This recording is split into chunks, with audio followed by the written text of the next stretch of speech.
আসসালামু আলাইকুম। তো কলকাতা গেলে হসপিটালেই দৌড়াদৌড়ি করে সময় চলে যায়, আর যতটুকু সময় পাই ততটুকু শপিং করতে করতে তো আজকে সবাই ডিসাইড করলাম আজকে সারাদিনটা দিব ঘোরায়।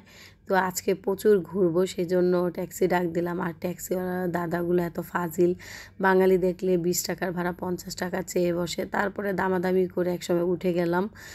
এখন নিউ টাউন এলাকায় আসলাম। এই যে হ্যাঙ্গিং রেস্টুরেন্ট, যেটা আমরা আগেও খেয়েছিলাম।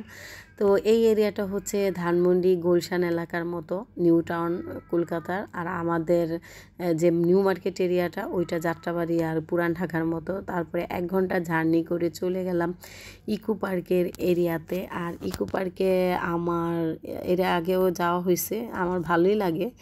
আজকে মাদার্স ম্যাক্স ওয়ার্ল্ডে যাব, সেই জন্য আর কি যাওয়া। তো আমাদের ক্যামেরাম্যান হচ্ছে আজকে দীপা। ম্যাক্সিমাম সময়ে দীপা বা মিম আমাকে ভিডিও করে দেয়। তো আমরা চলে আসছি ইকো পার্কে। এখানে গিয়ে প্ল্যান হয়েছে আমরা বোর্ডে উঠবো। ইস্তিয়ানও আমাদের সাথে বোর্ডে উঠতে চাচ্ছে, কিন্তু ওর সেভের কারণে আমরা ওকে নিব না, কারণ বাচ্চাদের সেফটি আগে। তারপরে আমরা সেই কাঙ্ক্ষিত হচ্ছে সিরিয়ালে দাঁড়িয়ে গেলাম, কারণ বোর্ডে উঠতে হলে ড্রেস পরতে হবে।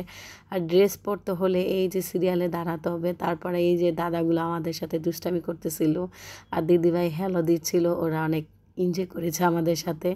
তারপরে এই যে বোর্ডে উঠে গেলাম। বোর্ডে উঠে একটা মজার বিষয় হয়েছে, আমি আর কেয়া চালানোর কথা ছিল।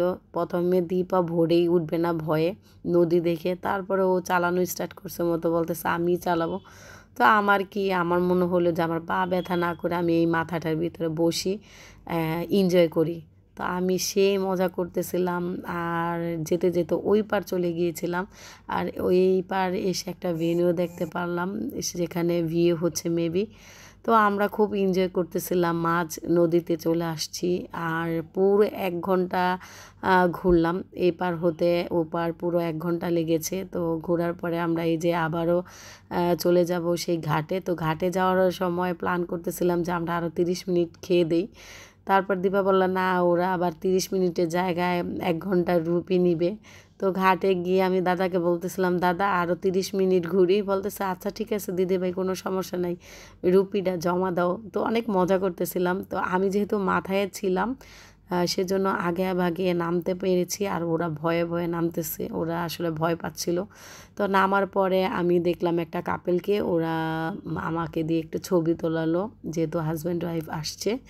তারপরে আমরা চলে গেলাম এই যে ফুচকা খেতে। আর আপু এদিক দিয়ে কোল্ড ড্রিঙ্কস আর চিপস নিচ্ছে ইয়ের জন্য, স্ট্যান্ডের জন্য। আমরা ফুচকা খেতে খেতে চলে যাব মাদার্স ম্যাক্স ওয়ার্ল্ডে, ওই মিউজিয়াম যেটাকে বলে। এখানে আমার কোনো ভিডিও নাই, তাই ছবিগুলো শেয়ার করলাম। এখন আমরা সন্ধ্যার যে ভিউটা সেটা দেখাচ্ছি। এইখানে অনেক ভালো লাগতেছিল। বাংলাদেশ হলে আরও কিছুক্ষণ থাকতাম। তারপরে চলে আসছি, তা আবারও এই রাস্তা দিয়ে আসছি। তো আজকের মতো টাটা, বাই বাই, আল্লাহ হাফেজ।